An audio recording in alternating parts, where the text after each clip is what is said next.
Good morning, YouTube. All right, let's get Instagram rolling.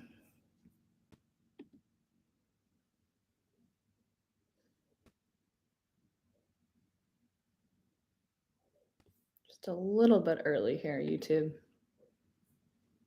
Wait until that clock strikes 9. Okay, here we go.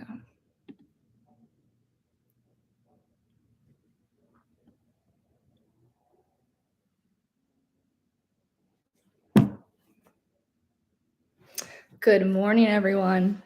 Welcome to the Jerry on Ice segment of the PT on Ice Daily Show. My name is Julie Brower. I am a member of the Older Adult Division.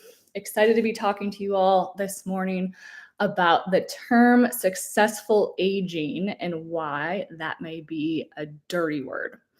So first and foremost, as always, let's go over some of the courses that are coming up within the MMOA division.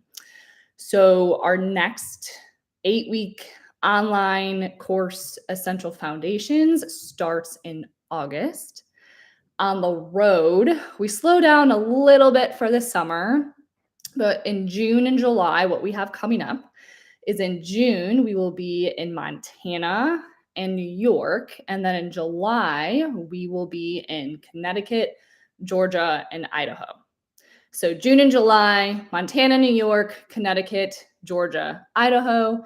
If you are around any of those areas and you want to come hang out with us on a weekend during your summer, we would love, love, love to see you.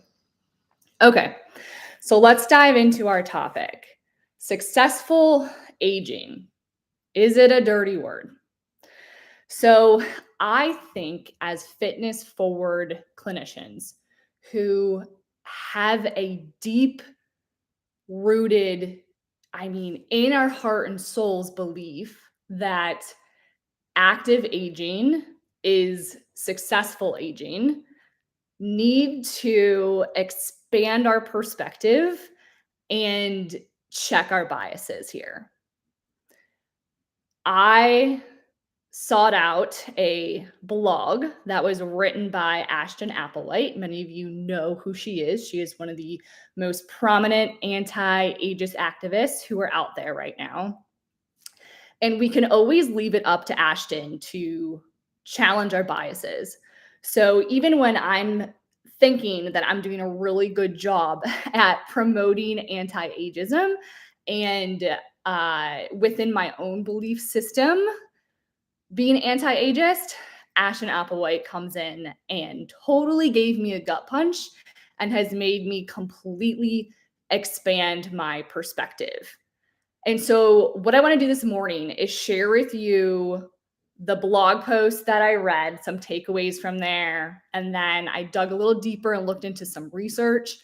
So I want to share these things with you and then bring this around to how we can expand our perspectives and start to do better for our patients, and even bring this real close to home and how we can actually do better for our families as well by expanding our perspective of what successful aging is. So Ashton Applewhite started this blog out titled, and I'll link it in the comments, Why It's Just Fine to Fail at Successful Aging.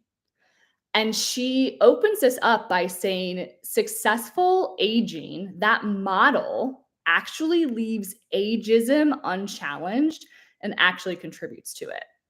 So my eyes perk up as a fitness forward professional, especially, when we go around and we teach within MMOA, we constantly talk about successful aging and asking that question to our patients. What do you think successful aging looks like? So I became very interested and started to dig more. And Ashton Applewhite starts to give a lot of criticisms to this model. And what I mean by this successful aging model, if you're not familiar, so it was a framework developed back in 1997 by John Rowe and Robert Kahn, and it focused on 3 main things, which equal successful aging: avoidance of disease and disability, maintenance of cognitive and physical function, and social engagement. And so, over the past several decades, there's been this increased interest in the biological, behavioral, social factors which determine the attainment of aging well, and has really encouraged the adoption of a preventative mindset and an optimistic approach to our final years of our life, which sounds wonderful, right? That is a good thing, that it's encouraging us all to take control of our lives and take control of our aging experience. However, Ashton goes to explain that this leaves a lot on the table. Why?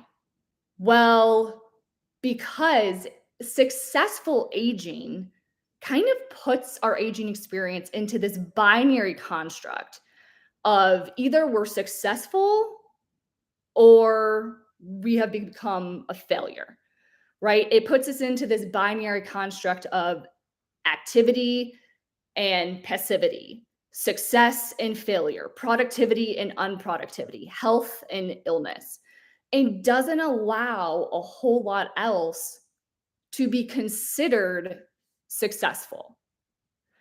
She goes on to explain how successful aging really overlooks the role of socioeconomic class. So she calls the successful aging model classist. It overlooks the fact that race and gender and just plain luck contribute to how well somebody can age. And I'm sure we can all relate to this, especially those of you who work in more acute settings, who work in rural areas, who work with a home health population. Some of these folks were just not dealt the cards to allow them to be healthy, to allow them to live a healthy lifestyle, right? It really leaves behind these individuals who weren't healthy or wealthy enough to age in the right way. A lot of what the North American culture and the successful aging model display are that in order to be successful at aging, that's going to require education and leisure and passports to be able to travel and access to good healthcare and nutrition and exercise. All of these things which are expensive. Many of this way that successful aging is framed is that it really just overlooks social inequalities and healthcare disparities. And this is true, right? And it gave me a big gut punch when I go around and I teach with MMOA and we are having everyone close their eyes and imagine a really successful aging scenario. I am telling everyone to imagine that they have financial freedom. They have all the money they want in retirement to travel around the world, and they're walking along the beach and they have zero pain and they don't need an assistive device. And I'm reading this and I'm like, damn, I need to think a little bit more deeply about this. That is not the way that all older adults are going to be able to age, or they even want to age that way. So this is starting to give me this massive gut punch. And it starts to really bring to light more so in our North American culture about how aging is displayed. One of the more recent things that we have seen is, there are starting to be older individuals, older women on the cover of Sports Illustrated and various magazines. Like one just came out with Martha Stewart on the cover. And while that is great, I love that we're starting to show older women be front and center versus a youthful character. There's a lot of problems with that because they're showing older women on the cover of these magazines, but they're highlighting the fact that these individuals who are in their 60s, 70s, and beyond don't look like they're in their 60s, 70s, and beyond, right? They don't act, they are free of disability, they have no wrinkles. And so it's feeding into this problem that successful aging means actually not aging at all, right? I mean, if we think about it, very few of us, and we say this in our course as well. Yes, we want to live long and die fast. We want to go out like the queen. Like we want to just be living full vitality in our lives and then just go in our sleep, right? Living at full capacity and then we're done. The reality is that very little of us, a very small amount of us, are actually going to be able to just drop dead without experiencing some kind of decline, right? So Ashton goes on to reference a global perspective, which I think some of these takeaways were pretty mind blowing to me. And I think they will be for you all too. So she references Successful Aging is a Contemporary Obsession, which is a collection of essays by anthropologists, sociologists, gerontologists who interpret this successful aging framework in various cultural contexts across 5 continents. And they offer some alternative perspectives of meaningful aging. And it's a really interesting group of individuals here. So they reference Catholic nuns in the US, individuals with Alzheimer's in Brazil, individuals of various sexual orientations, home healthcare workers and their clients in Chicago. And then they go through various aging policies across various countries: Denmark, Poland, India, China, Japan, and Uganda. So a very interesting global perspective. One of the takeaways that I thought was just mind blowing to me is they referenced how in North America we are so obsessed with independence. And as fitness forward professionals, especially those of us who work with an older adult population, we can probably say that we are. We are constantly pushing independence, right? We are using that as a goal because to us, we want our older adults to live long, die fast, no walkers, no canes, not need anybody's help to do anything, no help needed for ADLs, et cetera, because we believe that that's successful. We believe that maintaining that independence and being active until the day we die is successful. And I feel that. I still feel that, but it's not always the case. There are individuals who don't believe that. So she referenced in India, how in India it's a completely different story. More than 80% of India's 65 plus population live with their families. They embody this interdependence, and that's meaningful to these folks. There is absolutely nothing demeaning about receiving care and support of all kinds. And she goes to quote, even toileting, even having someone that has to bathe you and wipe you and pull your pants up, take them down, take you to the bathroom every single time that you need to use it, that is accepted. That is actually looked at as a positive, to have this interdependence and to need care. And that, again, that just blew my mind because we're so focused on that not being the case. And we have to realize that older adults across the country, across the entire world, may not think that that is successful. She references Catholic nuns. So this is a group of individuals who are also fascinating because this group of individuals, they don't look at, I am in control of my aging. It's up to me. It's my responsibility. They have ceded their entire control to the divine, right? Their religious beliefs are that my life, the way I'm going to go out, all of this is not up to me. They accept that it's up to their spiritual individual they believe in, the divine, to be in control of that destiny. So when they have disability on board, if they need assistance, they value that. Again, they value interdependence and they focus more about being good versus doing good. And she goes on to say, this is so interesting, that as a group, Catholic nuns are happier, healthier, and they actually have fewer cases of Alzheimer's. The last takeaway from this global perspective that I want to bring to light before we kind of go on how we can do better for our patients and do better for our own families is Ashton references one of the essays that brings to the forefront a model called comfortable aging. Comfortable aging. As a fitness forward Jerry clinician, I cringed when I read that, because we believe comfort kills, right? We believe comfort kills. We want to be uncomfortable all the time, especially when it comes to our active and physical pursuits.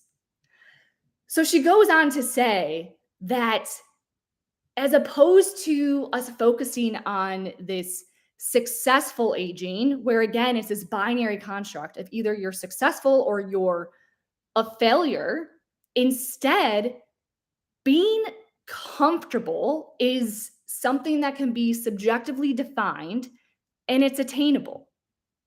And I'll go on to quote here: most structural issues linked to comfortable aging are non-age specific. Social respect, affordable housing, community-oriented neighborhoods, access to transportation, dependable services, and care that honors all stages in the life cycle. These are universal needs. Comfortable aging. I have a completely new perspective that many of our older adults, you all probably relate to this, they don't want to be active and fit. They just want to be comfortable. And we want to respect that and respect their dignity, that that's what they view as successful. So now to bring this around to how can we take this expanded perspective and do a little bit better for our patients? And I'm going to start with the theme that we hear all the time when we travel across the country and talk to students, whether it's our live course or during our online courses or when I connect with students or colleagues. Their biggest complaint is my patient will not get on board with this fitness forward philosophy. They're not motivated. They're not doing their HEP. I'm exacerbated. And I think this is something that burns clinicians out a lot. And while, yes, it is true that some patients are just very stubborn and they don't follow what we ask them to do, et cetera, we have to look at ourselves first. We have to put this responsibility back on us. First off, we have to ask ourselves, have we dug real deep to know exactly what they want out of life? And maybe the question is not, what does successful aging mean to you, right? Maybe we come up with a different word or a different phrase. How do you want to live out your aging experience? We need to dig deep to know exactly what they want. We need to be clear with what we can bring to the table. And we need to ensure that what they want and what we can offer is a perfect match. If we're not doing that, our evaluation, or at least the first week that we're working with them, we could be wasting so much of our time and so much of our patient's time. If our patient's goal is, I want to die at home, that's all I want to do, what can we bring to the table there? We need to realize that we're not going to be going after fitness, and this person is not going to get on board with a fitness forward philosophy because their goal doesn't match that. If they do want to reach a goal and they want to increase their functional capacity, then we need to be asking, what do you think it's going to take to get you there? And what amount of work, what amount of effort are you willing to put in to get you there? Our patients may have a fitness forward goal, but they sure as heck may not want to put the effort in to get there. And while that may be so frustrating for us, we have to realize that if that's the case, maybe this person is not the right person for us. Next, we have to ask ourselves, are we okay with discharging people? I think we hang on to individuals for way too long because we're trying to shove a fitness forward philosophy down their throats when they don't want it. And 8 weeks go by and we've made no progress, and we are so freaking frustrated and we're burned out and we start to not enjoy our jobs. So, one, if we figured out from the very beginning that we're not a good match, we could have avoided that. Second, maybe we thought we were both a good match for each other, but then you get into your plan of care and you're realizing this person is actually not on board. Discharge them, get rid of them. Maybe it's that they need a different provider, right? Our superpower is bringing a fitness forward approach. Maybe this person looks at successful aging as something completely different.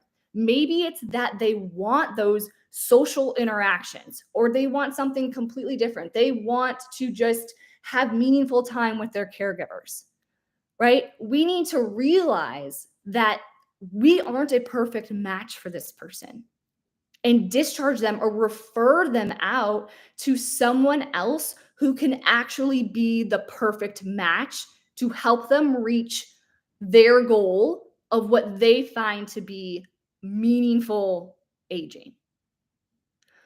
We need to be okay with letting people go. It is not that we are a failure. We are letting people go in order for them to find the person who's going to help them. We have to be humble enough to realize when we are no longer able to bring that service to them. Okay, now to close this out, I want to bring this around to how we can do better for our families. So we can do better for our patients by really digging in to find out what meaningful aging means to them, determining if we are a perfect match, discharging them early if we are not that match, getting them to who is.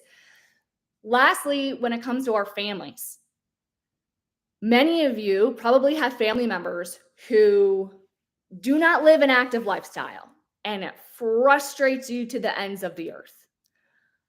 I deal with that right now with my own mother. She is a very unhealthy individual. I've been trying to get her to be fitness forward for as long as I can remember, and she's not biting. It's been a fight for years and years and years. It's been frustrating. It's been sad. I'm now in a situation where she's so sick. Her functional capacity is so low. I'm having my engagement party this weekend. She's not going to be able to make it. She may not be able to make it to my own wedding. This is sad. And for so long, I have fought her to say, why aren't you living a healthy lifestyle? And she has told me over and over again, Julie, I raised you and your brother on my own, and I got you guys the best education that you could possibly get. You are both successful. I'm done. I like that's what success is to me. And beyond that, I just don't care.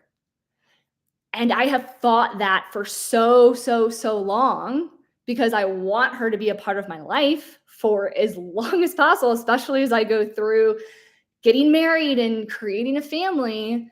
And I have to realize that to her, she has reached what success is. And I just encourage you all to have these conversations with your family and just give them the dignity and love them. Love them regardless if their idea of aging looks like yours, right? They may not want anything to do with active aging. And as frustrating as it is, maximize your time with them. Love them regardless because that's all they want, right? All they want is their kids and their family to love them and be proud of them for what they have accomplished in life.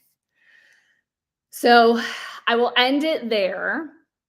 I highly encourage you all to read the blog. I will post it in the comments to look into some of this research about expanding the successful aging model. I will post a link to the research article that I read for this episode as well.